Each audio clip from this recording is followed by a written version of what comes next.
The call came on an ordinary evening, and it shattered everything he thought he knew. A calm, professional voice from a restaurant he barely remembered said one sentence that felt like a verdict. "You need to hear this recording. Come alone. Don't tell your wife." No explanation, no mercy, just an order that reeked of secrets and betrayal. In that moment, an unfair truth became clear. Someone out there knew something about his life that he didn't, something powerful enough to bypass his marriage, his trust, his sense of safety. As the line went dead, silence filled the room. Heavy and accusing, he stood there, torn between loyalty and fear, knowing that if he ignored this call, he might keep his marriage, but lose his sanity. And if he answered it, nothing would ever be the same again. Before we dive into this story, take a moment to comment where you're watching from and what your local time is right now. And if you enjoy deep, emotional stories like this, don't forget to subscribe to the channel so you won't miss what comes next. The call came on an ordinary evening, and it split his life cleanly in two.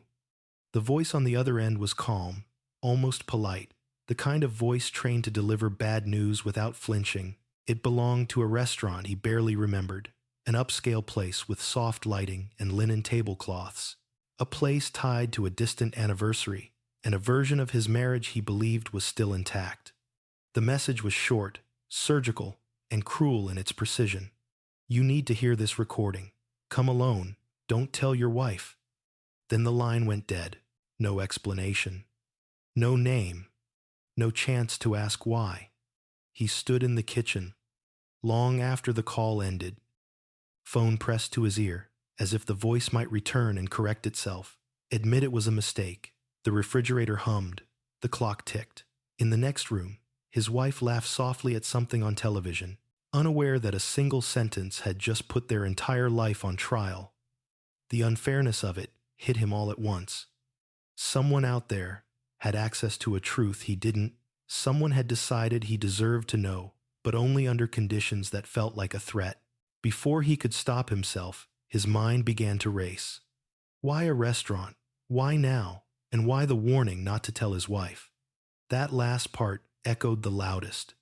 It wasn't just a request. It was a line drawn in the sand, forcing him to choose between transparency and curiosity, between trust and terror. He had always believed honesty was the backbone of their marriage.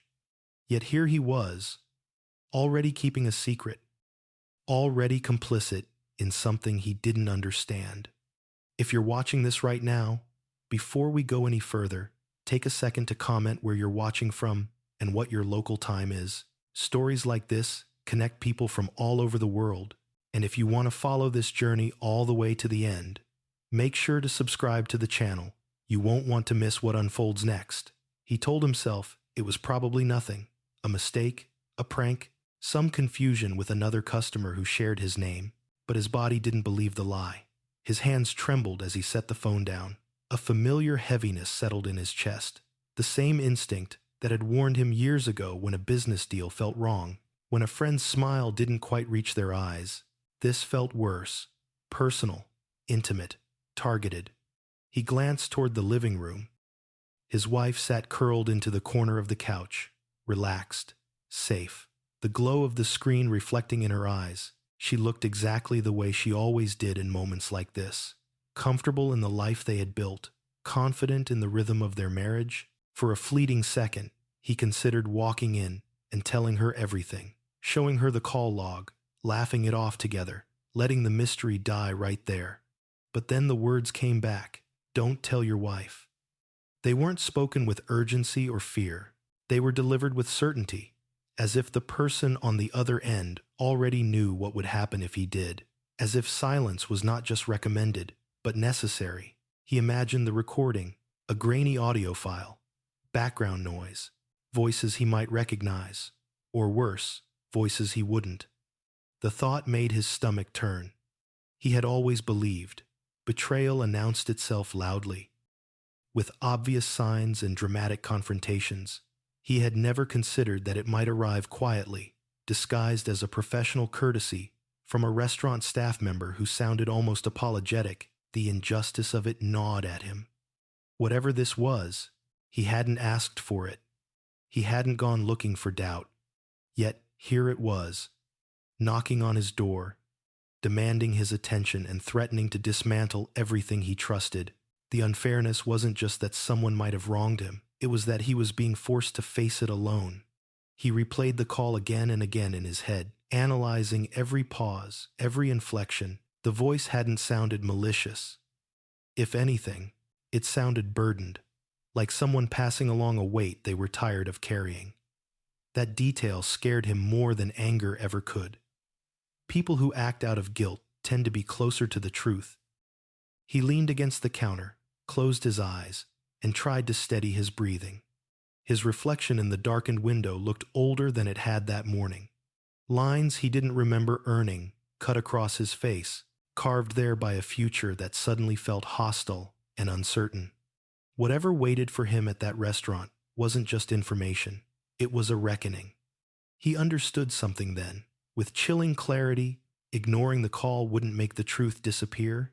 It would only ensure that it lived on in his imagination, growing sharper and more poisonous with time. Curiosity wasn't his weakness. Uncertainty was, and the person who made that call knew it. In the next room, his wife shifted on the couch and called his name, asking if he wanted tea. Her voice was warm, familiar, loving. He answered automatically, forcing steadiness into his tone, hating himself for how easily the lie slid into place. The secret had already begun to change him. As the evening wore on, the house felt different. The walls seemed thinner, the silence louder. Every shared glance carried an unspoken question he couldn't voice. Somewhere between dinner and bedtime, he realized this wasn't just the beginning of a mystery. It was the opening scene of a much larger story, one that would test his loyalty, his identity, and his understanding of love itself. And whether he chose to hear that recording or not, one thing was already certain. The life he thought he was living no longer existed. Morning arrived with a sense of false normalcy, the kind that feels staged once doubt has been planted. Sunlight slipped through the curtains, painting soft lines across the bedroom wall. And for a brief moment, he almost forgot the call. Almost? Then his phone buzzed, not with another message, but with the reminder that the silence itself was intentional. Whoever had reached out was waiting. He lay there watching his wife sleep, her breathing slow and even, her face relaxed in a way that suggested absolute peace. She looked untouched by secrets, unburdened, and that, somehow, made the weight in his chest heavier. Their marriage had always been built on routines like this: shared mornings, quiet coffee, predictable conversations about work and errands.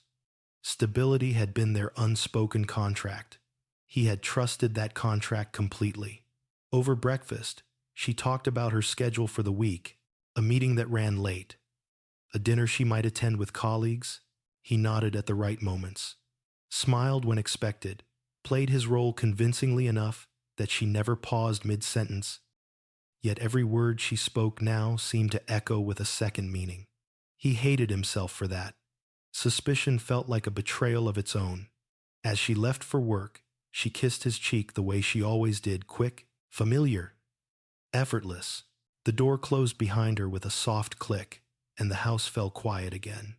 He stood there longer than necessary, staring at the door as if it might open and reveal some hidden truth written on the other side. His day unraveled slowly. At work, emails blurred together. Conversations passed without leaving an impression. His colleagues noticed the distraction, but no one pressed him. From the outside, his life still looked intact. Steady job, comfortable home, dependable marriage. That illusion felt almost mocking now. He wondered how many people lived inside lies, that elegant without ever realizing it. The restaurant's name surfaced in his thoughts again, dragging memories with it. He hadn't been there in years. It was the place where they'd celebrated a milestone early in their marriage. Back when everything still felt new and fragile in a hopeful way. He remembered the lighting, the music, the way his wife had smiled across the table, eyes bright, with something that felt like certainty. Why would that place matter now? Why would anything from that time come back to haunt him? He checked his phone more often than he cared to admit, half expecting another call, half dreading it. None came. The absence felt deliberate, like a countdown he couldn't see. By the time evening settled in, the decision he'd been avoiding pressed harder. He told himself he just needed more information. Going to the restaurant didn't mean believing whatever he heard. It didn't mean accusing anyone. It meant listening. That was all. Yet even that small justification felt thin. He drove home with the windows down, letting cold air cut through his thoughts. When he pulled into the driveway, his wife's car wasn't there yet. Relief and guilt arrived together. He used the quiet to change clothes, choosing something casual, unremarkable. The act felt strangely significant, as if the wrong shirt might expose his intentions. She arrived just as he was lacing his shoes. Heading out, she asked lightly, setting her bag down. "Just grabbing a quick drink," he replied. The lie came easier than he'd expected. That frightened him more than anything else. She smiled, unconcerned. "Don't be late." Those words lingered as he drove away, heavier than she could have known. The city lights blurred past him, reflections stretching across the windshield like distorted versions of reality. Every mile closer to the restaurant tightened the knot in his stomach. He imagined turning around, choosing ignorance, preserving the fragile peace of his life. But the pull forward was stronger. The restaurant stood exactly as he remembered, elegant, understated, quietly confident. Inside, the atmosphere was calm, the kind of place designed to make problems feel smaller. That illusion shattered the moment the host glanced at him and nodded knowingly, as if he'd been expected. He was led not to the main dining area, but down a narrow hallway to a private room tucked away from the noise. The separation felt intentional, isolating. The door closed behind him with a soft but final sound. A man entered moments later. Older, dressed professionally, his expression careful. He didn't offer pleasantries. He didn't smile. "Thank you for coming," the man said. "I know this isn't easy." The confirmation sent a chill through him. This wasn't a misunderstanding.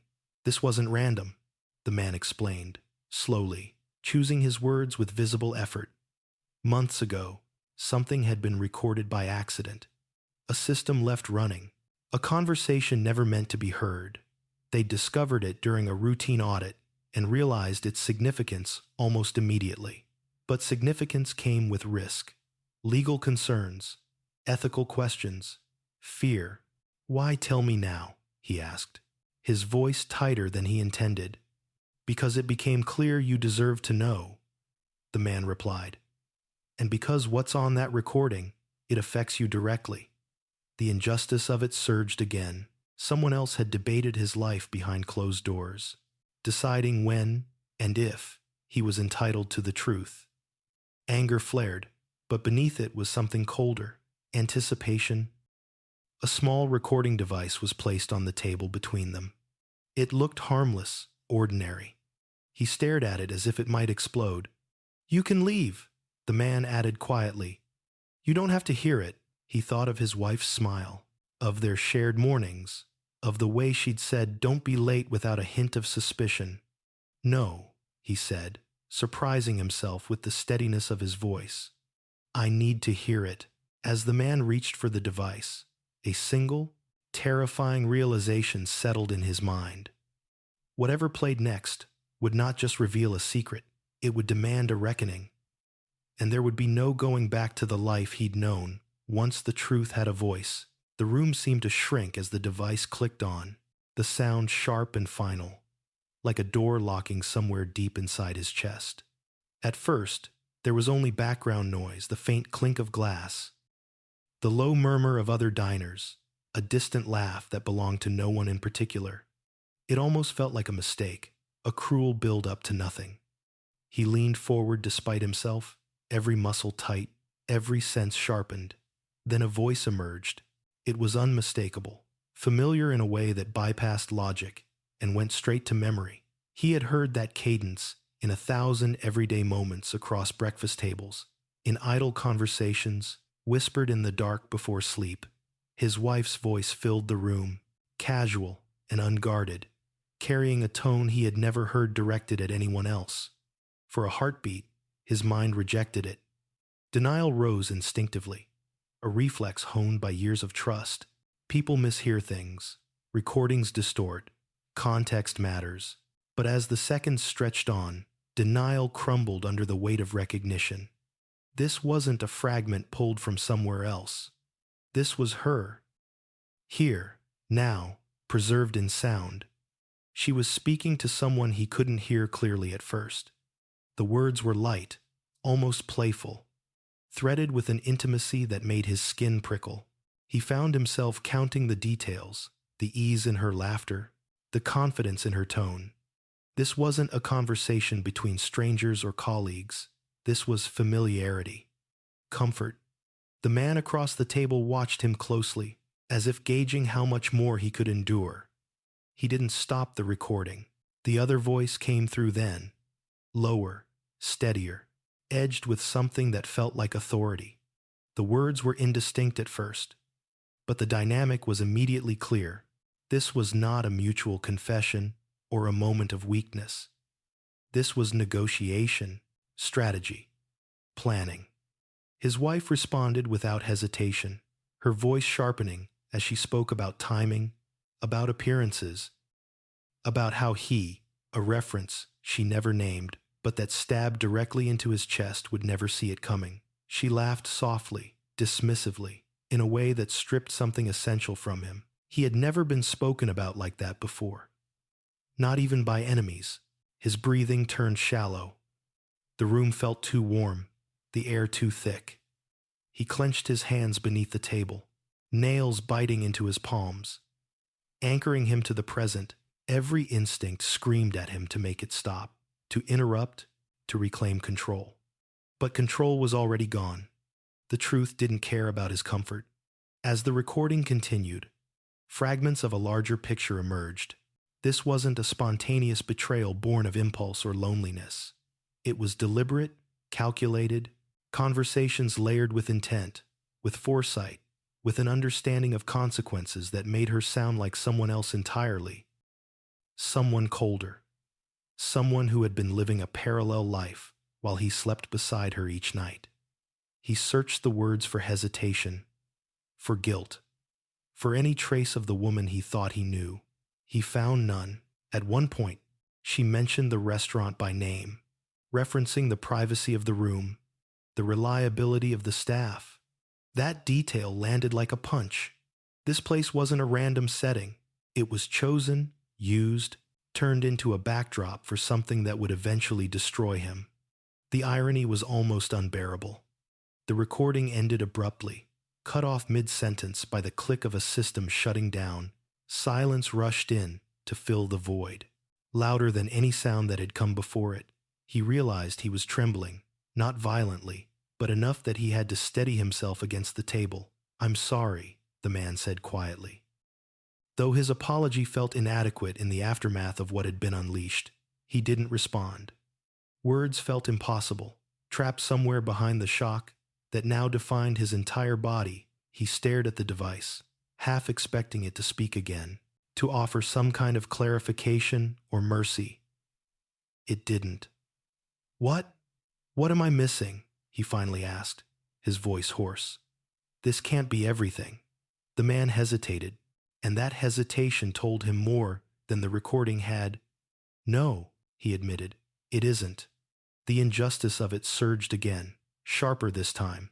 Not only had his life been manipulated behind his back, but the truth was being rationed to him in pieces, each one designed to hurt in a new way. He wanted to shout, to demand everything at once, but some instinct held him back. Perhaps it was fear of what else he might hear. "That recording was months old," the man continued. "There's more context, more conversations. Some of them involve decisions that go beyond a personal relationship." His heart pounded. Beyond a personal relationship.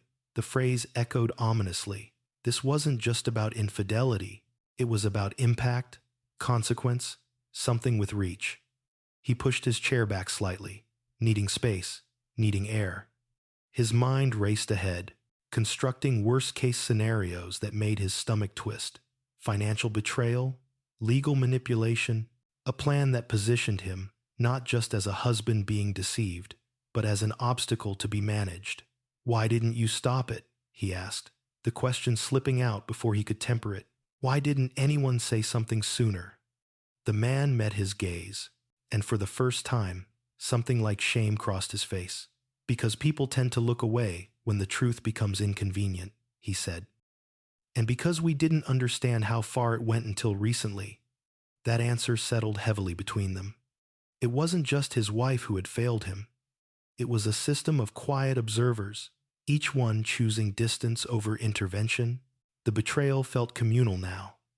Amplified by indifference, he stood, suddenly unsteady on his feet. Sitting felt impossible. The room no longer felt contained, it felt like a trap. He needed movement, needed to reclaim some sense of agency before he unraveled completely. "I need time," he said, though time felt like the one thing he no longer had. The man nodded. "When you're ready, there's another recording. And documents. We'll make them available." Another recording. The words echoed like a threat.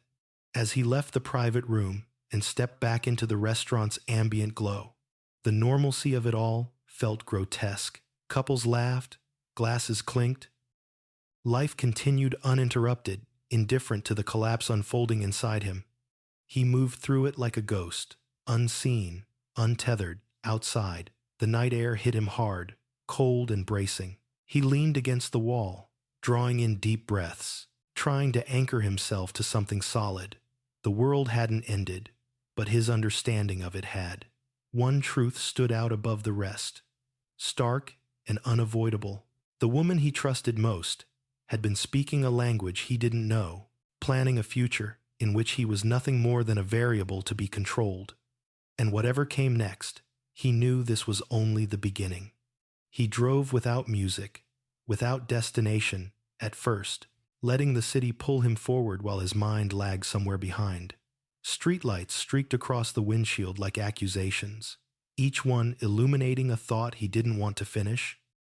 The recording replayed in fragments her laugh, the ease of it, the way she spoke about him, as if he were a problem already solved. He pressed his jaw tight, feeling the ache spread. Anger wanted a place to land, but it kept slipping, turning into something colder and more dangerous. At a red light, he noticed his hands on the wheel, steady, too steady. It struck him as wrong, like his body had decided to go numb before his mind could break. He wondered how many people lived like this after discovering a truth too big to hold functioning on the surface, while something essential hollowed out beneath. He took a longer route home, circling blocks he knew well, delaying the moment he would step back into the life that now felt staged. Every storefront looked like a set piece. Every passerby felt like an extra. He imagined his wife at home, moving through their space with the same confidence she always had, unaware or perfectly aware of how much had shifted. The thought made his stomach turn. When he finally pulled into the driveway, the house was dark except for a lamp in the living room. Relief flickered and died quickly. Darkness didn't mean absence. It meant waiting. He sat in the car for a moment, engine ticking as it cooled, bracing himself like someone about to open a door they knew led somewhere dangerous. Inside, the familiar smells hit him: clean laundry, the faint trace of dinner. Comforting. Once. Now they felt like camouflage. He set his keys down quietly, listening. The television murmured in the background. He found her on the couch, half asleep, eyes flicking open when he entered. "You're back late," she said, not accusing, just observant. "Lost track of time," he replied. Another lie. It settled easily. And that frightened him again. She smiled, stretched, made room for him beside her. The intimacy of the gesture felt surreal, like an echo from another life. He sat, careful to keep his distance small enough to seem normal, large enough to breathe. Her presence was suddenly loud. Every movement felt loaded with meaning he couldn't decode. They talked about nothing. Work, a neighbor's dog, A show she wanted to watch. He nodded, responded, laughed when expected. Inside, his thoughts splintered. He found himself cataloging details: the way she held her phone, the moments she looked away, the timing of her pauses. He hated that he was doing it. He hated that he couldn't stop. When she eventually went to bed, he stayed behind, staring at the darkened television screen until his reflection stared back. He barely recognized the man there. He looked intact, composed, a convincing illusion. Sleep didn't come easily. When it did, it was shallow and restless, filled with half-formed images and voices without faces. He woke before dawn, heart racing, the sense of urgency still clinging to him. The truth had been opened, but it hadn't been finished. Not even close. In the quiet of early morning, he sat at the kitchen table with his laptop open and did the thing he had been avoiding. He began to look, not wildly, not recklessly, carefully. He started with dates, timelines, memories he could anchor. That anniversary dinner, the months following it. He searched his own calendar, old emails, receipts. Patterns began to surface, not dramatic, but consistent. Late meetings that clustered around certain weeks, trips that overlapped with vague explanations, gaps that now felt deliberate. He closed the laptop and rubbed his eyes. This wasn't proof, it was possibility. And possibility was dangerous. It invited conclusions before facts. He needed more, but he also needed restraint. The man at the restaurant had mentioned documents. Another recording. The thought made his chest tighten. Part of him wanted to run from it. Another part knew he couldn't afford to. By the time the house stirred awake, he had built a plan that felt fragile but necessary. He would act normal. He would observe. He would gather without confronting. Not yet. Confrontation required certainty, and certainty required patience. He told himself this wasn't deception, it was self-defense. At breakfast, his wife chatted about her day ahead. He noticed how confidently she spoke, how comfortable she was in the rhythm of things. If there was guilt, it was expertly concealed. Or absent. He couldn't decide which possibility hurt more. After she left, he returned to the laptop. This time with a sharper focus. He didn't invade her privacy outright. He didn't need to. He cross-referenced schedules, public records, business connections. He followed threads that led away from the personal and into something broader: names that appeared too often, companies that intersected in ways that felt intentional. One name, in particular, surfaced again and again, tied to influence, to leverage, to rooms where decisions were made quietly. The scope of it unsettled him. This wasn't just about an affair hidden in shadows. This was about alignment, advantage, power. He felt a chill as the implications settled. If he was right, the betrayal wasn't impulsive, it was strategic. His phone buzzed mid-afternoon. A message from an unknown number. "When you're ready, come back. There's more you should see." No threats, no pressure. Just an invitation that felt like a dare. He didn't respond immediately. He set the phone down and stood by the window, watching the street as the day moved on without him. Somewhere between fear and resolve, a different emotion took shape. Clarity, whatever this was, it had already crossed a line. Avoiding it wouldn't restore his life. Understanding it might give him a chance to reclaim it. As evening approached, he made a choice. Not to confront, not to accuse, but to know, fully. He texted back a single word. "Tomorrow." The reply came quickly. "We'll be ready." He put the phone away and exhaled slowly. The mystery was no longer abstract. It was unfolding, step by step, and he was in it. Now, whether he wanted to be or not, the unfairness remained, sharp and undeniable. But beneath it, something else was forming: a steady, deliberate resolve. If the truth was going to dismantle his life, he would at least make sure it told the whole story. The next day stretched endlessly. each hour heavy with anticipation.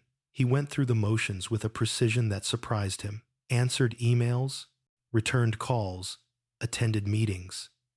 On the surface, nothing had changed. Inside, everything had. The promise of more hung over him like an approaching storm, visible on the horizon but impossible to measure. He didn't tell his wife he'd be out the following evening. He didn't have to. Their schedules had drifted just enough over the years that small absences went unquestioned. That realization stung more than he expected. Distance had crept in so quietly he hadn't noticed when it became convenient for deception. When the time came, he drove back to the restaurant with a sense of grim familiarity. This time, there was no hesitation at the door, no second guessing. The decision had already been made. He was past the point of wondering whether he wanted the truth. Now he needed it, regardless of the cost. The same host greeted him, the same knowing nod, the same quiet hallway. The repetition felt ritualistic, as if he were stepping through a process designed to strip something away layer by layer. The private room waited, unchanged, sterile in its calm. The man from before entered moments later, accompanied by a woman he hadn't seen. She carried a folder, thick and worn, the kind that suggested long deliberation and careful handling. Neither of them smiled. "We didn't want to rush you," the man said, "but we also didn't want to delay any longer." The woman placed the folder on the table, sliding it toward him without opening it. "What's in here?" she said. "Will raise questions you're not going to like. About your marriage. And about what was planned around it." Planned. The word landed hard. He opened the folder slowly, half expecting his hands to shake. They didn't. Inside were printed transcripts, timestamps highlighted, names redacted in places, but visible in others. He skimmed at first, catching fragments that mirrored what he'd already heard, familiar phrasing, the same confident tone. Then he slowed, reading carefully. What emerged was not a confession of passion or longing.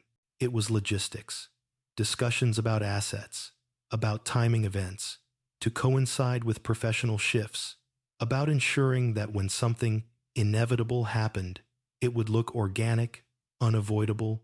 No single page accused her outright, but together they formed a narrative too consistent to ignore. His throat tightened. This wasn't just betrayal, it was orchestration. "There's an audio file that goes with this," the woman said quietly. "We hesitated to share it, but given what you already know, it felt dishonest to withhold it." She connected a tablet to the speaker system in the room. The click sounded louder than it had before.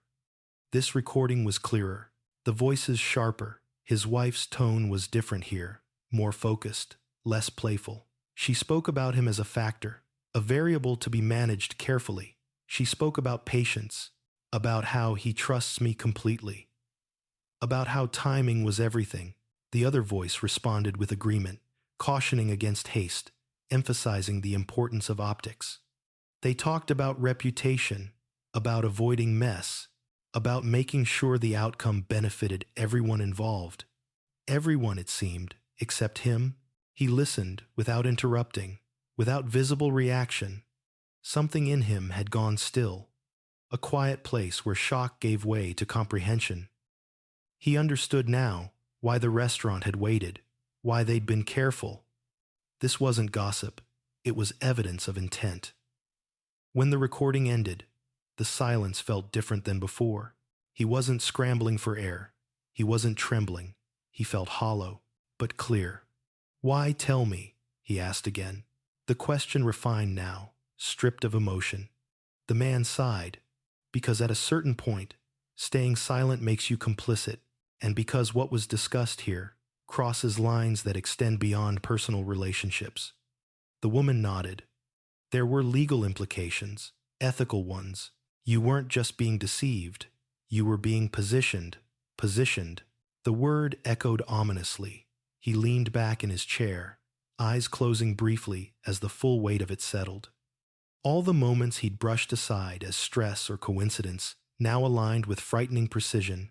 The late nights, the sudden changes in behavior, the subtle shifts in power he hadn't known how to name. "What do you expect me to do with this?" he asked. "Nothing," the man said carefully. Or, "Everything. That part is up to you. We'll provide copies of what we can. The rest, we needed you to hear it first." He nodded slowly. Control had been taken from him without his knowledge. Regaining it would require intention, not impulse. He left the restaurant for the second time with documents in his possession and a truth he could no longer outrun. Outside, the world continued its indifferent rhythm. Cars passed. People laughed. Somewhere, a life was unfolding, untouched by schemes and shadows. He sat in his car for a long time before starting the engine. He thought of his wife, not with rage, but with a quiet, devastating understanding. She hadn't made a mistake. She had made a plan. And plans, unlike accidents, demanded response. As he drove home, a new resolve took shape. He would not explode. He would not confront blindly. He would learn. He would prepare. If he was going to be reduced to a variable in someone else's strategy, he would redefine the equation. The unfairness remained. The betrayal cut deep. But beneath it all, a steadier truth emerged. He was no longer in the dark, and whatever came next, he would not be caught unprepared. He didn't confront her that night. He didn't even look at her the same way. That was the strangest part. The anger he expected to erupt never came. Instead, a cold distance settled in, precise and controlled.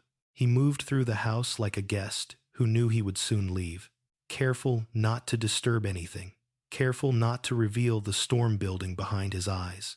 She talked about her day, as usual, a meeting that ran long, a colleague who annoyed her, plans for the weekend. He listened, nodded, responded with practiced ease. Every word felt rehearsed now, every detail suspect. Yet she never faltered. If there was guilt, it was buried beneath layers of discipline he hadn't known she possessed.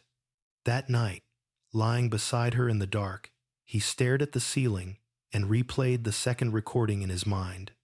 Not the words themselves, but the tone, the certainty, the absence of doubt.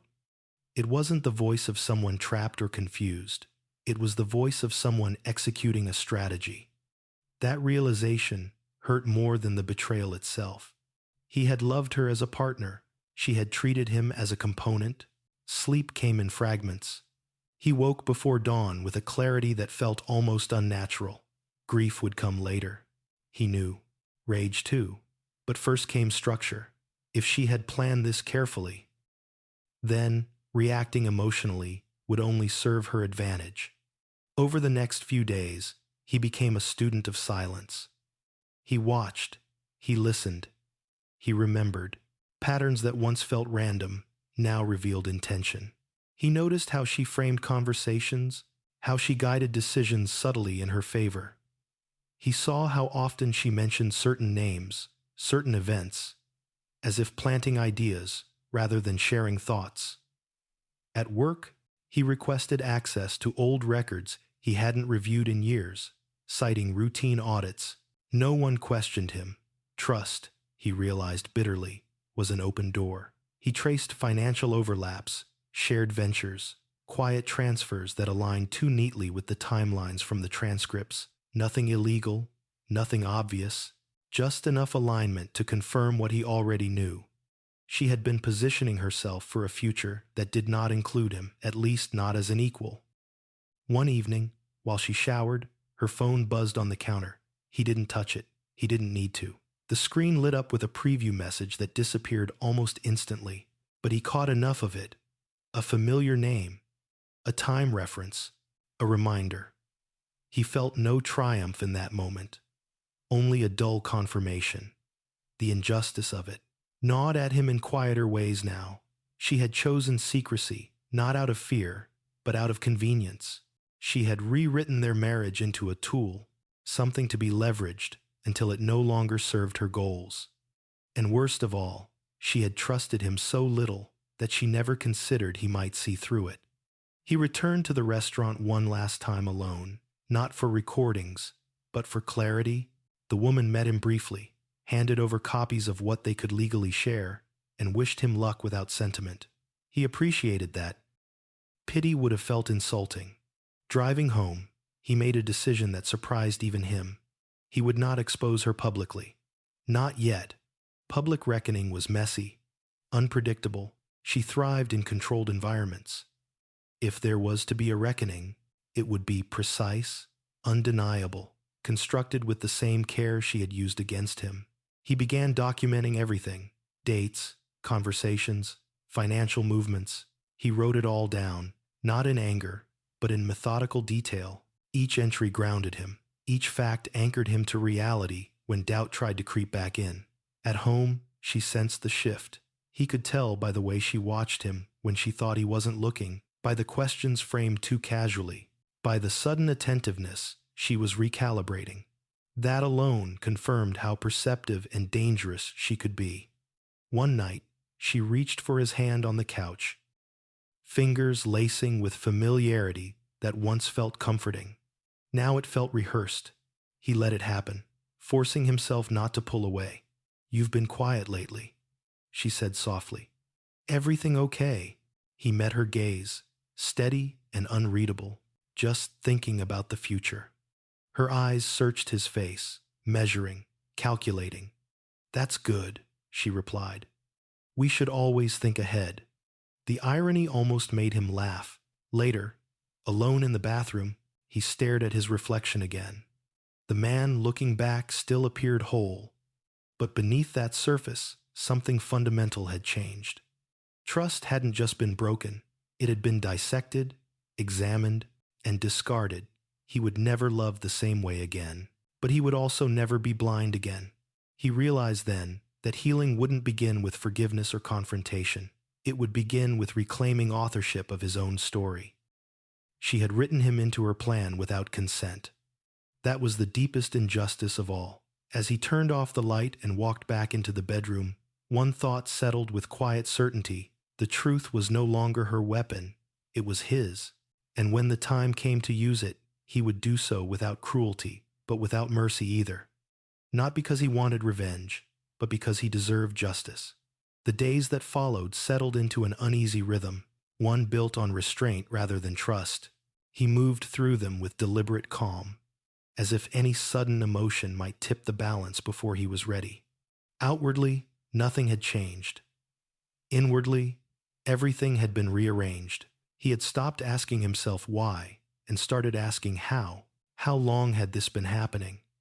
How many choices he thought were mutual had been guided without his knowledge? How deeply had he been underestimated? He noticed how often she positioned herself as reasonable, as supportive, especially in front of others. At dinners with friends, she laughed easily, told stories that cast their marriage as stable and enviable. He watched people nod along, smiling at the image she curated so effortlessly. The performance was flawless. If he hadn't heard the recordings, he might have applauded it himself. At night, when she slept, he lay awake, mapping possibilities. Confrontation still tempted him, especially in moments when anger crept close to the surface. But anger, he knew, would only give her what she hadn't anticipated yet: warning. She thrived on preparation. Surprise was the one advantage he had left. He began to understand the shape of her betrayal more clearly, not as a single act, but as a philosophy. She believed outcomes, justified methods. People were assets or liabilities, depending on their usefulness. Love, in that framework, was optional. That realization chilled him far more than the idea of infidelity ever could. One afternoon, while organizing old files at home, he stumbled across a stack of photos from their early years. Vacations, celebrations, small, ordinary moments frozen in time. He studied her face in each one, searching for signs he might have missed. The woman in those photos looked sincere, happy. He couldn't reconcile that image with the voice from the recordings. The dissonance tore at him, threatening to reopen wounds he was trying to cauterize. He understood then that denial wasn't always loud. Sometimes it lived quietly in nostalgia, convincing you that past happiness invalidated present truth. He put the photos away carefully, acknowledging what they represented without letting them rewrite what he now knew. The more he observed, the more he saw her adjusting. She asked more questions about his schedule. She suggested future plans with an insistence that felt rehearsed. She was testing the waters, gauging his awareness, without revealing her own. It was a subtle dance of power, and for the first time, he was conscious of every step. One evening, she mentioned the restaurant casually, as if it were nothing more than a passing thought. "We should go back there sometime," she said. "It's been years." His heart didn't race. His face didn't change. That was the most unsettling part. "Maybe," he replied. "We'll see." Her eyes lingered on him a second too long before she smiled and changed the subject. That look told him everything. She was checking to see if the past still held the same meaning for him. It didn't. Not anymore. Behind the scenes, he began consulting quietly, not accusing, not revealing everything, just asking questions framed as hypotheticals. What options existed when trust collapsed? How did one protect themselves without escalating conflict? He learned quickly who listened and who deflected, who advised patience and who encouraged reaction. He chose patience.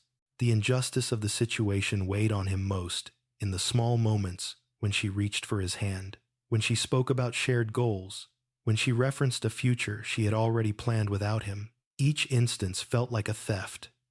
Not of love, but of agency. She had taken his right to choose by hiding the truth. One night, as they prepared for bed, she paused in the doorway and studied him openly. "You're different," she said. "Not accusing, observant." "So are you," he replied evenly. She laughed softly, dismissing it, but the tension remained. For the first time, he saw uncertainty flicker across her expression. It was brief, quickly masked, but it was there. The realization steadied him. She wasn't all-powerful. She relied on predictability, and predictability was slipping. He returned to his notes later that night, adding new observations. The act of documenting had become a form of grounding. Each entry reminded him that this wasn't paranoia, it was pattern recognition. He wasn't inventing betrayal, he was uncovering it. As the days passed, a strange clarity emerged. He no longer fantasized about dramatic confrontations or emotional closure. Those were narratives designed for people who needed validation. What he needed was resolution clean, irreversible, and grounded in fact. He also began to grieve, quietly, in private moments when the house was empty. He allowed himself to acknowledge the loss of the future he thought he had. The marriage he mourned wasn't the one he was living in now, but the one he believed had existed before Secrets rewrote it. That grief was real, and he didn't rush it away. By the end of the week, he had accepted something fundamental. The woman he loved and the woman who betrayed him were the same person. Reconciling that truth hurt more than choosing sides ever could, but it also freed him from illusion. He didn't know exactly how or when the reckoning would come. He only knew it would, and when it did, it wouldn't be fueled by rage or desperation. It would be guided by clarity. The shift from suspicion to certainty changed the way he saw everything. What once felt like intuition now became evidence. He stopped questioning whether he was imagining things and began asking what he hadn't noticed yet. With that clarity came a quiet, unsettling focus. He wasn't hunting for new betrayal. He was mapping the shape of the old one. He started paying closer attention to timing, not just where she went, but when. Her schedule wasn't chaotic. It was curated. Meetings clustered around certain days. Social commitments appeared and vanished with careful explanation.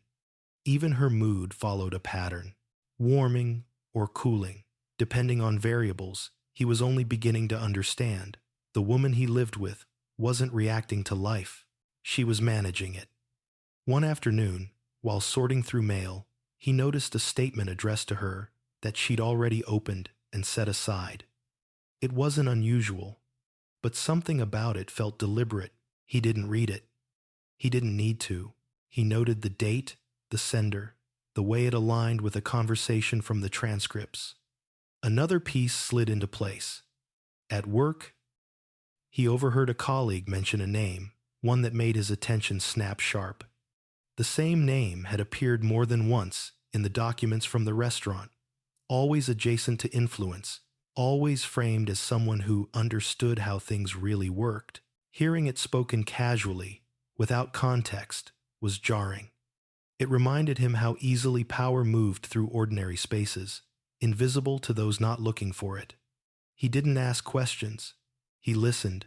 The more he listened, the more the narrative expanded. This wasn't a secret affair hidden in emotional chaos. It was an alignment of interests. His marriage had been a bridge, a means of access, a source of credibility. The realization left him cold. Love hadn't been weaponized in a moment of weakness. It had been repurposed. That night, he dreamed of their early years together, not in fragments, but in detail. The way they'd talked late into the night, the plans they'd made without hesitation. He woke with a tightness in his chest that lingered long after the dream faded. It wasn't longing, it was mourning. He was grieving someone who still slept beside him. She noticed the change in him more clearly now. Her questions grew more direct, though still wrapped in concern. "Are you happy?" she asked one evening, as if the answer might recalibrate something unseen. "I'm aware," he replied, choosing the word carefully. She frowned slightly, confused, then smiled as if brushing it off. But the moment lingered. Awareness was dangerous. She knew that. He could see it in the way her posture stiffened, in the way she recalculated her tone. Later that week, she made a suggestion that confirmed his suspicions. A trip, short notice, framed as a chance to reconnect, to escape stress. He recognized it immediately, not as an invitation, but as a test. Distance had always been one of her tools. Controlled environments, predictable outcomes. "Not now," he said. "Too much going on." Her disappointment was real, but so was the restraint behind it. She nodded, accepted it, and pivoted. Another mark of calculation. Behind closed doors, he continued to build his record. He didn't embellish. He didn't interpret. He logged facts, times, names, overlaps. Each entry made the picture clearer and his resolve steadier. He wasn't preparing for confrontation anymore. He was preparing for disclosure, the kind that didn't rely on emotion to be believed. One evening, he received an unexpected message from a former acquaintance, someone he hadn't spoken to in years. The message was brief, polite, and oddly timed. A check-in, a reference to old connections. It might have meant nothing, if not for everything else. He didn't respond. He saved it. The net was wider than he'd thought. What disturbed him most wasn't the scale of it, but the ease, how effortlessly lives could be redirected when enough people agreed to look away. He had always believed betrayal required malice. Now he understood it, often thrived on indifference. Despite everything, he didn't hate her. That realization surprised him. Hate required intimacy of a different kind. What he felt instead was a controlled distance, like standing at the edge of something vast and dangerous. Aware of its power but unwilling to step closer, he began to imagine life beyond this, beyond the house, beyond the shared routines. The idea no longer frightened him. It felt inevitable. What frightened him was the thought of staying, of continuing to live inside a narrative written without his consent. One night, unable to sleep, he sat in the living room with the lights off, listening to the house breathe. Every sound felt amplified. The refrigerator cycling, the distant hum of traffic. Somewhere in the dark, she shifted in her sleep. The intimacy of that sound no longer reached him. It simply existed. He understood then that the mystery had changed. It was no longer about discovering the truth. That part was nearly complete. The real question now was how the truth would be used, and by whom. He wasn't naive enough to believe justice announced itself dramatically. More often, it arrived quietly, disguised as inevitability. He would let it. The pieces were aligning. The picture was nearly whole.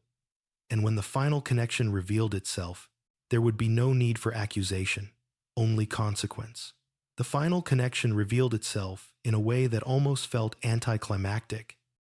No dramatic confrontation, no shocking confession, just a quiet confirmation that slid into place with devastating ease. It happened on a weekday afternoon, buried inside a routine that had once felt meaningless. He was reviewing old correspondence at work, cross-checking dates the way he'd learned to do instinctively now, when a familiar name surfaced again, attached this time to a partnership proposal that had been quietly approved months earlier. The timing aligned too perfectly with one of her late meetings. The signatures told the rest of the story. She hadn't just been adjacent to power, she'd been instrumental. He leaned back in his chair, the weight of the realization settling slowly. This wasn't about romance or desire. This was about leverage, access, positioning. Their marriage hadn't been collateral damage. It had been part of the structure, a stabilizing facade that allowed everything else to move unnoticed. The unfairness of it surged again, but it no longer overwhelmed him. He had crossed a threshold where shock gave way to comprehension. Anger burned cleaner now, sharpened by understanding rather than confusion. That evening, he watched her move through the house with renewed clarity. The confidence in her posture, the subtle authority in the way she spoke. She wasn't hiding anymore. She didn't think she needed to. From her perspective, the plan was working. He was compliant, predictable, safe. She mentioned an upcoming event, framed as an obligation. He nodded, mentally noting how it intersected with everything else he'd uncovered. She was still executing, unaware that the ground beneath her had shifted. Later, alone in the study, he laid everything out: documents, notes, timelines. The narrative was complete now. What remained was choice. He could expose everything immediately, detonate the truth, and watch the fallout consume everyone involved. Or he could be precise. Precision felt right. He began making arrangements quietly. Not dramatic ones, practical ones. He secured copies, ensured backups existed in places beyond his reach. He consulted selectively, sharing only what was necessary, framing everything in terms of protection rather than accusation. He was careful not to appear motivated by emotion. Emotion undermined credibility. Facts did not. At home, the tension sharpened. She sensed the shift fully now. Her questions became more probing, her affection more intentional. It was too late. He could see the recalibration happening in real time. The way she adjusted strategies when variables changed. One night, she asked him directly, "Is there something you're not telling me?" He met her gaze, steady and unreadable. "There are a lot of things people don't tell each other," he said, "until they have to." For the first time, she didn't smile. Silence stretched between them, dense and revealing. He saw it then, the flicker of calculation, giving way to uncertainty, not fear, not yet, but doubt. The following week unfolded with quiet inevitability. Conversations happened behind closed doors. Documents changed hands. Processes were triggered that could not be undone once started. He moved carefully, deliberately, ensuring that when the truth surfaced, it would do so on its own terms, supported by systems rather than sentiment. The moment came without announcement. It wasn't in their living room. It wasn't late at night. It was during an ordinary weekday morning when a call interrupted her routine. He watched her answer it, watched the color drain from her face as she listened. He didn't need to hear the words. The reaction told him everything. She ended the call slowly, hands trembling just enough to betray the control she'd always maintained. She looked at him then, really looked, as if seeing him for the first time in weeks. "What did you do?" she asked. "I stopped protecting a story that wasn't mine," he replied. The fallout moved quickly after that. Meetings, inquiries, quiet resignations disguised as personal decisions, partnerships dissolved, reputations fractured, not destroyed dramatically but eroded, piece by piece, until the truth could no longer be denied. She tried to speak to him later, to reframe, to explain. He listened without interruption, not because he believed her, but because closure didn't require agreement. When she finished, there was nothing left to say. "I trusted you," she said finally, as if that were an accusation. "So did I," he answered. "That's why this matters." He didn't feel victorious. He felt finished. In the days that followed, the house emptied itself of shared meaning. Spaces, once defined by routine, became neutral. He packed, methodically, leaving behind objects that belonged to a version of himself he no longer recognized. There were no dramatic goodbyes, no final speeches, just the quiet acknowledgement that the story they'd been telling together had ended. Healing didn't arrive all at once. It came in small, unexpected moments. In the relief of waking without suspicion, in the clarity of making choices without second-guessing hidden motives, in the freedom of knowing that the truth, however painful, had restored his agency. He understood now that betrayal didn't just break trust, it distorted reality. Healing, then, it wasn't about forgiveness, it was about realignment, bringing life back into focus after it had been deliberately blurred. As he stepped into what came next, one truth remained steady and unshakable. Silence had once been used against him. Now, it was his peace. The days after the collapse carried a strange stillness, as if the world were holding its breath. He woke each morning, expecting the familiar spike of anxiety, the reflex to check his phone, to anticipate damage. Instead, there was quiet. Not peace quiet, the kind that follows a storm when debris has settled, but the air still smells like rain. He moved into a temporary apartment with only the essentials. The space was sparse, intentionally so. No shared furniture, no inherited routines. Every object had been chosen by him, for him, and that mattered more than comfort. At night, the silence pressed in, but it was honest. There were no performances here, no negotiations unfolding behind closed doors. The inquiries continued without him at the center. That had been by design. Systems did what systems did once given the truth. He watched from a distance as headlines softened language, as statements were issued that spoke of misjudgments and realignments. The words were sanitized, but the outcomes were real. Doors closed, invitations stopped arriving, influence thinned.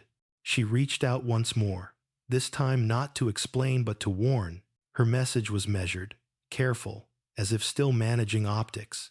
She suggested he be cautious, hinted at forces larger than either of them, implied that his cooperation might still be required. He didn't respond. What surprised him was not her persistence, but how little power it held over him now. Fear had fueled her leverage once. Without it, the threat collapsed into noise. One afternoon, the woman from the restaurant contacted him again. Her message was brief. There was something else. Another recording, discovered late, cleared for release. She didn't dramatize it. She didn't need to. He hesitated before agreeing to listen. Not out of dread, but fatigue. He had already accepted the truth. What more could there be? They met in a neutral place this time, a small office with clean lines and no history. The recording was shorter than the others. The voices were fewer, but the content was unmistakable. In it, his wife spoke not about plans or logistics, but about contingency, about what to do if he became aware, about managing fallout, about framing him as unstable if necessary. The words were calm, methodical, stripped of emotion. He felt something loosen in his chest as he listened. Not pain release. This was the final severing of illusion. Any lingering doubt evaporated, replaced by certainty so complete it felt almost gentle. When the recording ended, the woman watched him carefully. "I thought you should have this," she said. "Not because you need it, but because it belongs to you." He nodded, grateful for the clarity, even as it cut deep. Ownership mattered. Truth mattered. That night, alone in his apartment, he allowed himself to feel the grief he had postponed. Not for the woman she had become, but for the man he had been, the one who believed. Love insulated people from calculation. He sat with that grief, let it wash through him without resistance. It didn't destroy him, it refined him. In the weeks that followed, life reorganized itself around new priorities. He rebuilt routines slowly, intentionally, morning walks, simple meals, conversations that didn't require vigilance. Trust returned in small doses, not as assumption but as choice. He learned that healing was not linear. Some days felt light, others carried echoes. But the echoes no longer controlled him, they informed him. One evening, as he packed the last of his belongings from the old house, he found a note tucked into a drawer, a handwritten reminder from years ago, something he'd written to himself on a difficult day. Choose truth, even when it costs you comfort. He smiled at the irony. The man who wrote that note had no idea how expensive that choice would be, or how necessary. He left the house for the final time without ceremony. No lingering looks, no second guessing. The door closed. And with it, a chapter defined by secrecy and control. Outside, the air was clear, the future uncertain, but honest. For the first time in a long while, uncertainty didn't feel like a threat. It felt like freedom. The quiet eventually gave way to something heavier. It arrived without warning, not as panic or fear, but as exhaustion so deep it felt structural. He would wake up tired, not from lack of sleep, but from the effort of having held himself together for so long. The crisis was over. The danger passed. And now his body and mind demanded their due. He noticed it first in the small things, forgetting why he entered a room, losing track of conversations, sitting with a cup of coffee that had gone cold without realizing time had passed. The stillness that once felt liberating now pressed inward, forcing him to confront what he had postponed, the full emotional cost of what he'd survived. One afternoon, the weight became impossible to ignore. He found himself standing in the grocery store, staring at a shelf of ordinary items, suddenly overwhelmed by the absurdity of choice. His chest tightened, his breathing grew shallow. It wasn't fear of exposure or betrayal anymore. It was grief, raw, unfiltered, and finally undeniable. He left his cart where it was and walked out into the daylight, hands shaking, vision blurred. Sitting in his car, he let it happen. The anger he had disciplined, the sorrow he had deferred, the shock he had compartmentalized. It all surged at once, crashing through the careful structure he had built to survive. For the first time since the recordings, he cried, not quietly, not neatly. The sound surprised him, rough and unrestrained, as if it had been waiting weeks for permission. He didn't try to stop it. Control had served its purpose. Now, release was necessary. In the days that followed, he stopped pretending he was fine. He reached out selectively, not to explain everything, but to admit that he wasn't okay. That admission alone shifted something. Support didn't arrive as solutions or advice, but as presence, people willing to listen without needing the story to resolve cleanly. He also began to notice how deeply the betrayal had altered his sense of self.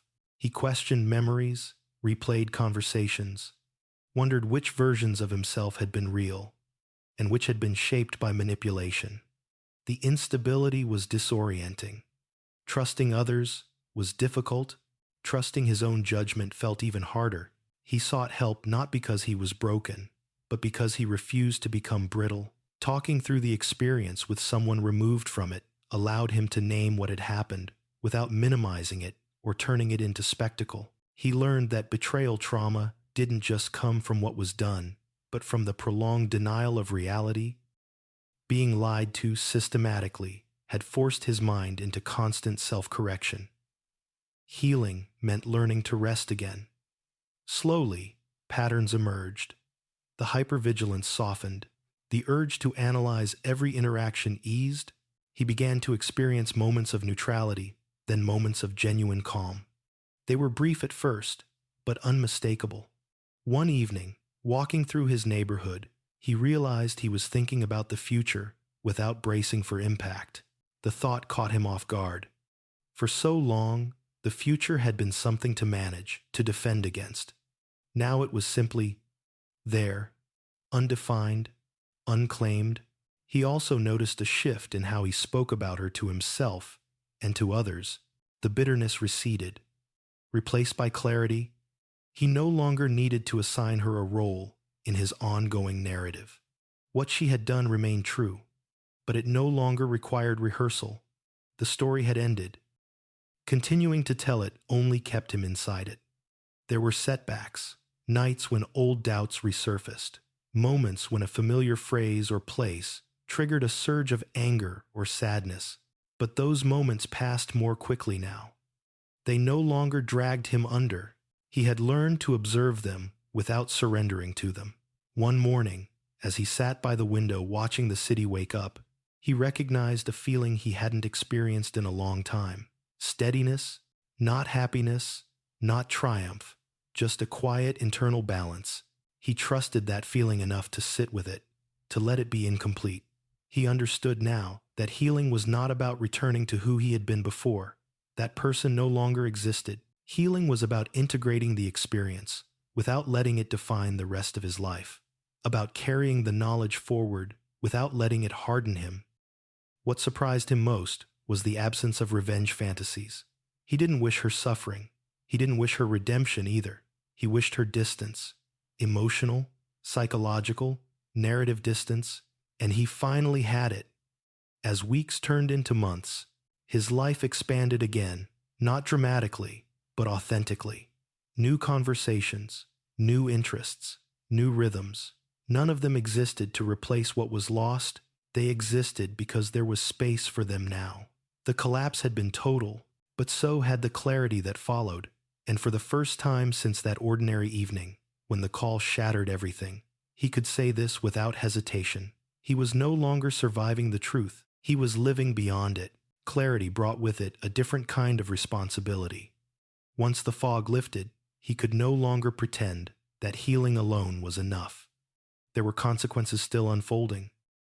Threads he had set in motion that now required steady hands to guide them to a clean end. He didn't want revenge, but he did want resolution, something firm enough that the past could not circle back, is disguised as unfinished business. He began by tightening boundaries. Calls he once would have answered out of habit went unanswered.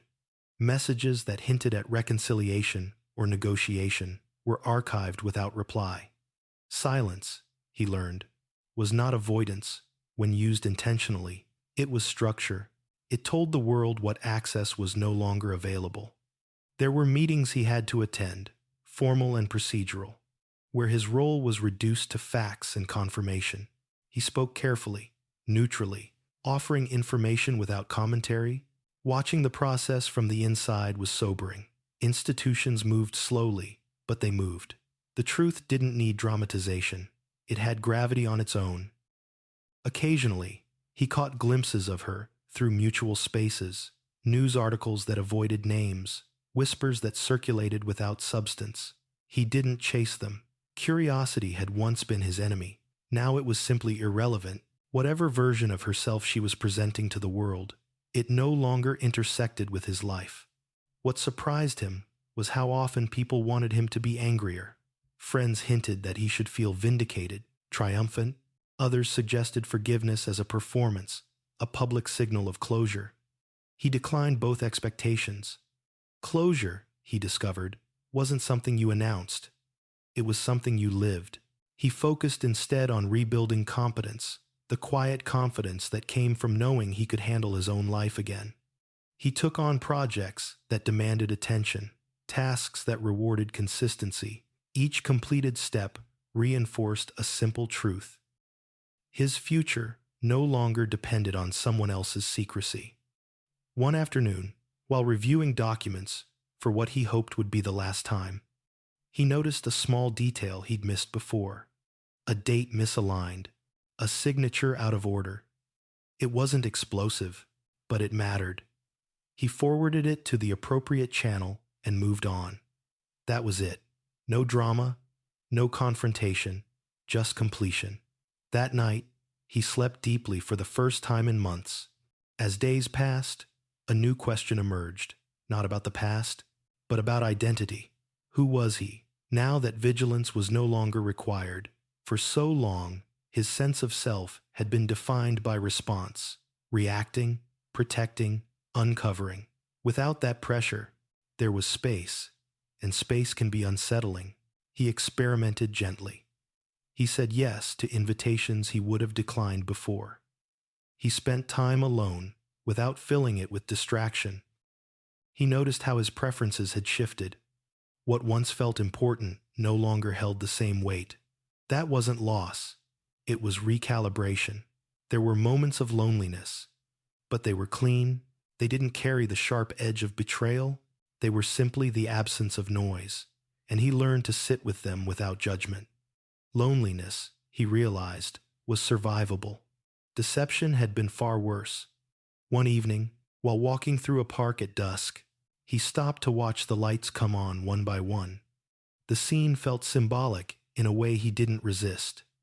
Not everything illuminated at once, but gradually, enough light appears to move forward safely. He thought about the version of himself who had answered that first call. The confusion, the fear, the instinct to protect a life that no longer existed. He felt compassion for that man, not pity, but respect. He had walked into the unknown without guarantees. That took courage, even if it hadn't felt like it at the time. He also acknowledged the cost. Trust would never be as automatic again. Love, when it came, would be chosen carefully.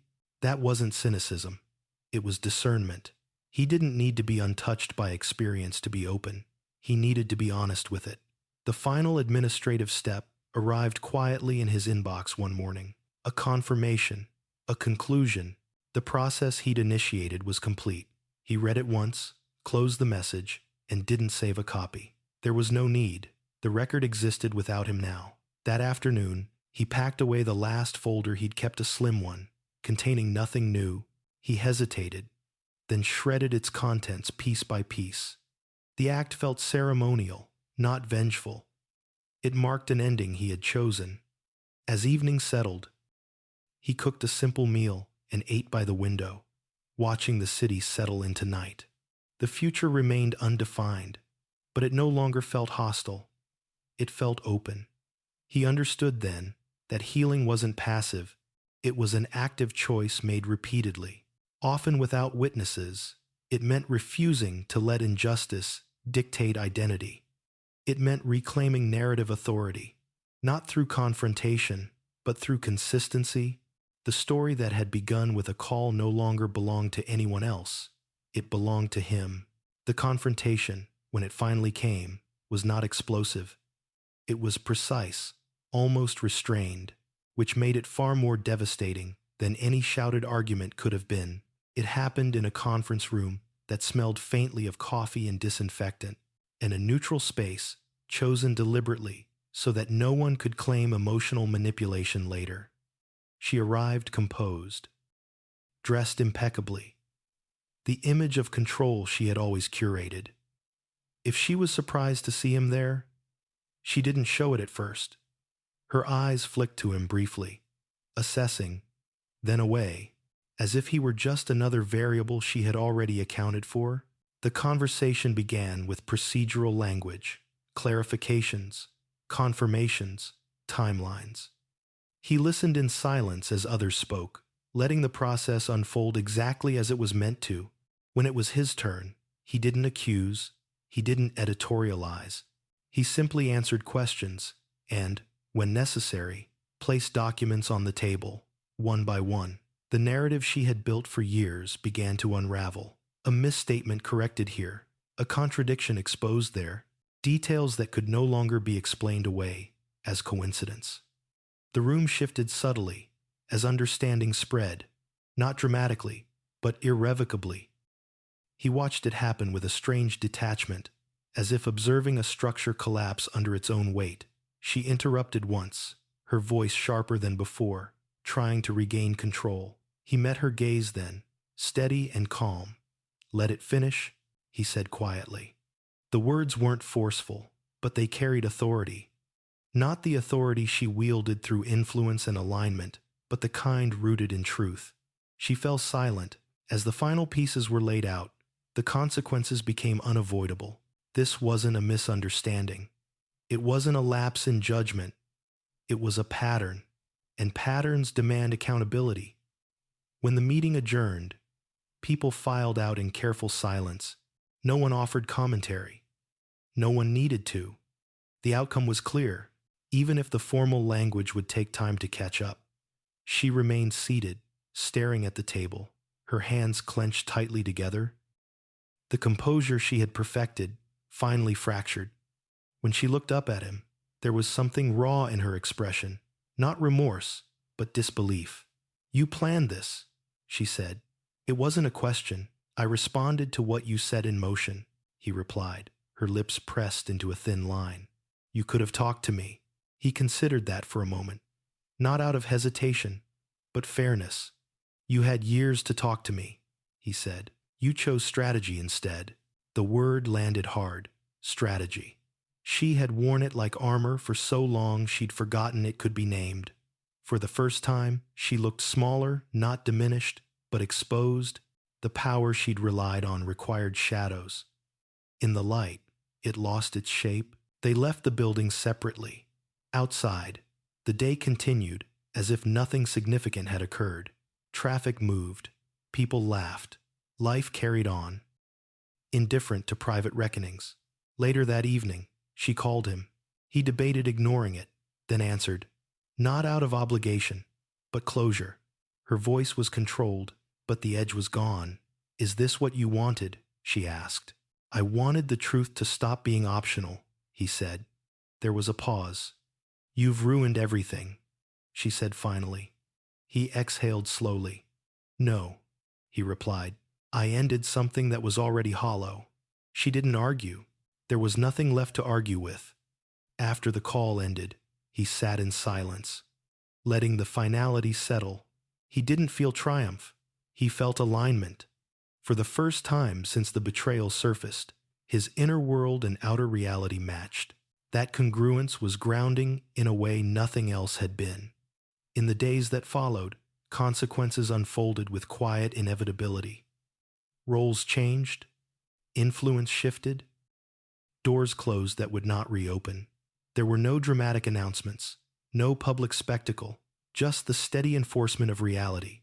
He was asked once if he regretted not confronting her earlier, not demanding explanations when suspicion first crept in. He shook his head.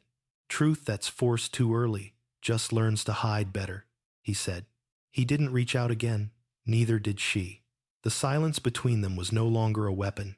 It was a boundary, mutually understood. As weeks passed, the intensity faded. What remained was a clean separation, emotional, psychological, narrative. The story had reached its climax, not in chaos, but in clarity. One evening, walking alone under a sky streaked with fading light, he realized something unexpected. He felt no urge to revisit the past, no need to replay conversations or imagine alternate endings. The outcome had been fair, not because it favored him, but because it honored the truth. That was enough. He kept walking, unburdened by the need to explain himself to anyone. The reckoning was complete. The price revealed itself slowly, not as a single dramatic loss, but as a series of quiet closures that reshaped her world beyond repair. He watched it from a distance, not with satisfaction, but with a steady awareness that consequences rarely announce themselves loudly. They arrive through absence, through invitations that stop coming, through phone calls that go unanswered. She attempted to pivot, to reframe her story in smaller rooms where influence still lingered. But narratives built on omission require constant maintenance, and hers was already unraveling. People began to ask careful questions, not accusatory ones, just precise. Questions that demanded alignment with records, timelines, decisions that no longer matched the story she wanted told. Precision is unforgiving. It leaves little room for reinvention. What struck him most was how quickly certainty evaporated once trust did. Doors she once passed through, without hesitation, now required explanation. Agreements that had depended on assumptions stalled under scrutiny. The infrastructure that had supported her influence turned brittle, then collapsed, not out of malice, but necessity. He was asked more than once if he felt responsible for what was happening to her. The question never surprised him, but it always clarified something essential. Responsibility belongs to action, not exposure. He hadn't created the pattern. He had simply removed the cover. In private moments, he considered the cost from another angle. Justice, when it is clean, does not require humiliation. It requires alignment. What was unfolding wasn't punishment. It was correction. Systems correcting themselves once they were given accurate information. The fact that the outcome was devastating spoke not to his intent, but to the scale of what had been hidden. She reached out once more, this time without strategy. The message was brief, stripped of subtext. She asked to meet. He declined, not because he feared the conversation, but because it would have served no purpose. There was nothing left to negotiate. Accountability had already been assigned. He felt no rush of triumph in refusing, only a quiet understanding that boundaries, once set, do not need reinforcement through repetition. They stand on their own. As the weeks passed, he noticed how his own life continued to expand while hers contracted. New routines took root. Conversations deepened. Opportunities emerged that required no vigilance. He had expected healing to feel like repair. Instead, it felt like redirection, energy flowing into places that had been inaccessible before. One evening, while attending a small gathering, someone mentioned her name casually, without weight, just a reference. He felt nothing, no tightening, no urge to correct or clarify. The absence of reaction surprised him. It was proof of distance he hadn't realized he'd achieved. He understood then that closure isn't something you receive. It's something that occurs when your life no longer orbits the harm, when the story becomes background noise instead of gravity. The final consequence arrived quietly, almost politely. A formal notice, a conclusion. It confirmed what had already been evident for weeks. The chapter was closed, permanently. He read it once and set it aside. There was no ceremony in it, no vindication, just finality. That night, he took a long walk through streets he'd once avoided during the height of uncertainty. The air felt different now, not lighter, truer. He thought about how close he'd come to staying silent, to preserving comfort at the cost of self-respect. The unfairness of the initial betrayal no longer dominated his thoughts. What remained was a clear sense of proportion. She had lost influence, access, credibility. He had regained authorship.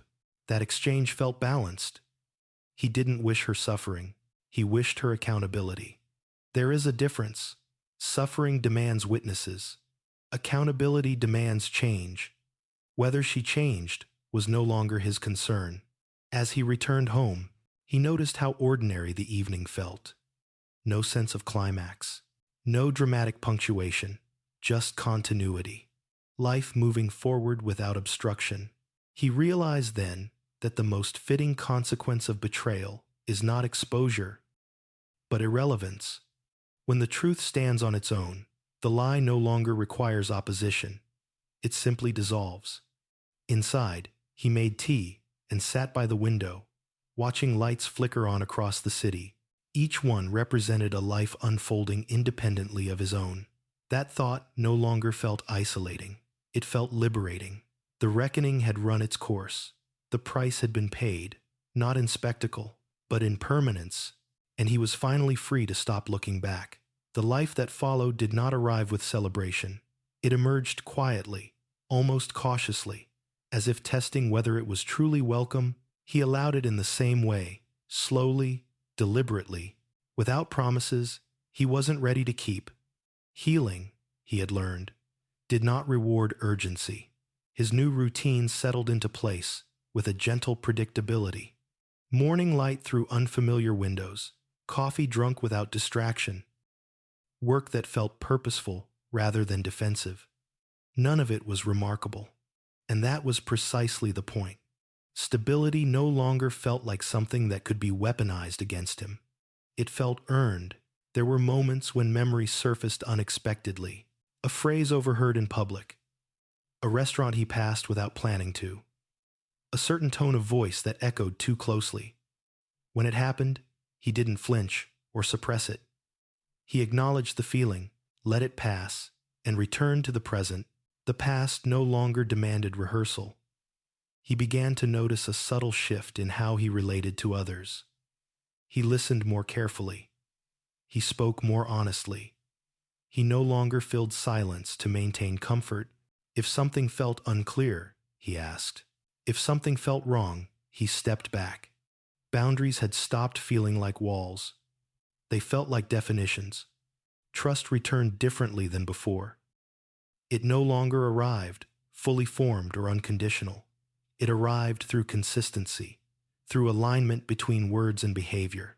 Through time, he discovered that this version of trust, though slower, was far sturdier. It did not collapse at the first sign of imperfection. One afternoon, while sitting in a quiet cafe, he caught himself smiling at nothing in particular. The realization startled him.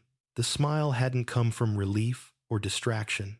It came from presence, from the simple awareness that he was no longer bracing for harm. That was when he understood the depth of what he had survived. The betrayal had not only threatened his marriage, it had threatened his perception of reality.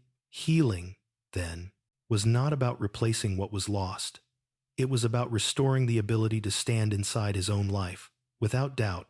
He thought often about the call that started everything. How easily he could have ignored it. How tempting it would have been to preserve comfort at the cost of truth. He no longer judged the version of himself who hesitated. That man had been loyal, hopeful, human. But he was grateful he had answered. Answering had cost him everything he thought was secure. It had given him something far more valuable in return: agency. He had learned that injustice feels most unbearable when it is hidden, when it operates in silence, convincing you that your confusion is weakness. The moment the truth is spoken, even quietly, it begins to lose its power. Not immediately, but inevitably. He did not see himself as a survivor. That word implied escape. What he had done was remain present, remain honest, remain willing to lose what could not stand in the light. That choice had reshaped him in ways no victory ever could. On an evening marked by nothing special, he stood on his balcony watching the city settle into night. The lights no longer felt distant or overwhelming. They felt parallel, other lives unfolding alongside his own, none of them intersecting by force. For the first time, the future did not appear as a question he needed to answer. It appeared as an open space. He was free to enter or leave on his own terms. He exhaled deeply and felt something settle into place. Peace did not feel like forgetting. It felt like integration. The story that began with secrecy and manipulation ended not with revenge, but with clarity, not with spectacle, but with self-respect. The betrayal had demanded everything from him. Healing had given him himself back. And that, he knew now, was the only ending that mattered. K. T. Thuk. P. H. N15. Final lesson and call to action. Sometimes, the most painful moments in life are not interruptions, they are revelations. Betrayal hurts not only because of what is lost, but because it forces us to confront truths we were never meant to discover gently. Yet within that pain lies an unexpected gift: clarity. When lies are exposed, we regain something essential: our ability to choose honestly. Healing is not about revenge or erasing the past. It is about reclaiming authorship of your own story, about learning that silence can protect, truth can heal, and walking away can be an act of courage. You don't heal by going back to who you were before. You heal by becoming someone who knows their worth more clearly than ever. If this story resonated with you, share your thoughts in the comments. What would you have done in his place? And if you want to hear more stories about betrayal, truth, and healing, don't forget to subscribe. Your journey forward matters. Sometimes, life doesn't break us with noise, it breaks us with silence. With truths hidden just long enough to make us doubt ourselves, Betrayal hurts not only because someone we trusted chose deception, but because it steals our sense of reality. Yet the moment we face the truth, no matter how painful, something powerful begins to happen. We reclaim ourselves. This story reminds us that healing is not about winning, punishing, or proving anything to others. It's about choosing clarity over comfort, self-respect over denial, and courage over fear. Walking away from what is false is not failure, it is growth. And rebuilding your life on truth, even slowly, is the bravest act of love you can give yourself. If this story moved you, take a moment to share your thoughts in the comments. What lesson did it leave you with? And if you want more deeply emotional stories about betrayal, truth, and healing, make sure to subscribe to the channel. Your support helps these stories reach the people who need them most.